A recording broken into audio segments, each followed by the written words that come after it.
আক্রমণের শিকার, মার খেয়েছে, এটা আসলে নতুন কোনো কিছু না, খুব পুরনো একটা ব্যাপার। কথা বলে আসলে পুরনো হিস্ট্রিতে একটু চলে যেতে হয়।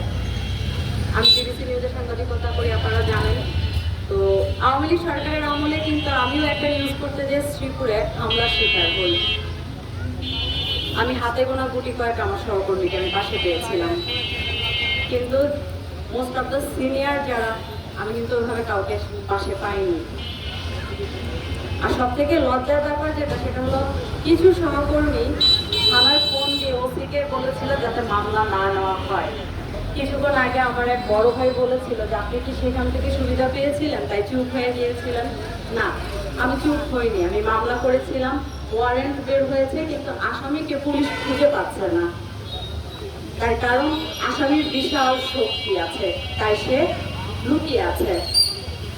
পুলিশ বাহিনী এমন একটা বাহিনী, যদি তারা চায় একটা মসজিদের সামনে থেকে একটা চোর এক জোড়া জুতা চুরি করার সাহস পাবে না।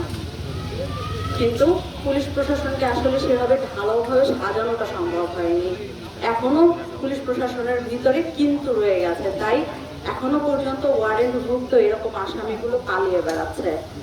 গতকালকে আমাদের সহকর্মী ভাই তাদের উপরে যে আক্রমণের ঘটনা ঘটেছে, আলটিমেটলি দেখা যাবে কি জানেন, বিএনপির দুই গ্রুপ, তো সেলিম সাহেব ছিল ওখানে প্রধান অতিথি, রিয়াজুল হান্নান ভাই তাকে নিয়ে তার লোকজন নাকি আক্রমণ করেছে এরকম শোনা যাচ্ছে। আমি রিয়াজুল ভাইকে চিনি, কিন্তু সেলিম সাহেবকে তাকে আমি চিনি না। সে ওখানে অনুষ্ঠান করেছে, একেবারে ঘরোয়া পরিবেশের অনুষ্ঠান, আমরা আসলে তেমন কেউ জানতামও না প্রোগ্রামটা। যাই হোক, কিন্তু আমি বলবো যদি আপনারা যারা নেতারা আছেন, সাংবাদিকদের যদি নিরাপত্তা দিতে না পারেন, আপনাদের নিজেদের ভিতরের যে কাউতালি, এই জিনিসগুলো যদি আপনারা কন্ট্রোল নিতে না পারেন, তাহলে সাংবাদিক রাখবেন না। কারণ আপনারা দুই পক্ষ কাবা ছড়াছড়ি করবেন, কাকে টেক্কা দিয়ে কে উপরে উঠবেন সেই যুদ্ধ করবেন, আর মাঝখানে বলির পাঠা বানাবেন সাংবাদিক না ভাই।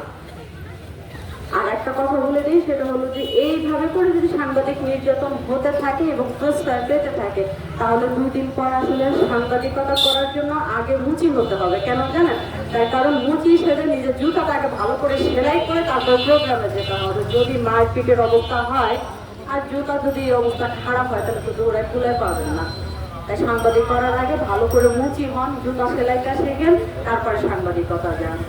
আমি আশা করবো এখানে অনেক বড় ভাইরা আছেন, তার প্রত্যেকে এ পর্যন্ত যত সাংবাদিকের উপর অত্যাচার হয়েছে সবগুলোই আপনারা ভালো করে দেখবেন, শুধু গতকালকের ব্যাপারটা না। আর যেহেতু এখন আওয়ামী লীগ সরকার নেই, তো সেই ক্ষেত্রে বিএনপিরা এখনো গদিতে বসেনি। বিএনপিতে বিভিন্ন প্রোগ্রাম হচ্ছে, আমরা ইনভাইট পাচ্ছি, যাচ্ছি।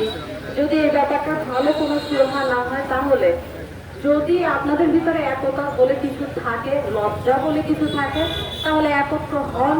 যেটা যদি সুরাহা না হয়, কোনো বিচার না হয়, তাহলে বিএনপি নামক সব ধরনের অনুষ্ঠান আমরা বয়কট করবো। ন্যূনতম লজ্জা থাকলে আসেন আমরাই একত্র হই। নিজেদের মান সম্মান, নিজেদের গা বদল, কাপড় চোপড় জুতা সব নিজেদের বাঁচাতে হবে ভাই, কেউ এসে আপনাকে বাঁচাই দিবেন না। তাই নিজের সম্মানের কথা নিজে চিন্তা করেন, আসেন, এখনো সময় আছে। নেতাগিরি বাদ দিয়ে, চামচামিগিরি বাদ দিয়ে অরিজিনাল জার্নালিজমে মন দেন, সাংবাদিকতা করেন, তাহলে সম্মান পাবেন, মান পাবেন, নিজের সম্মান বাড়বে। ধন্যবাদ।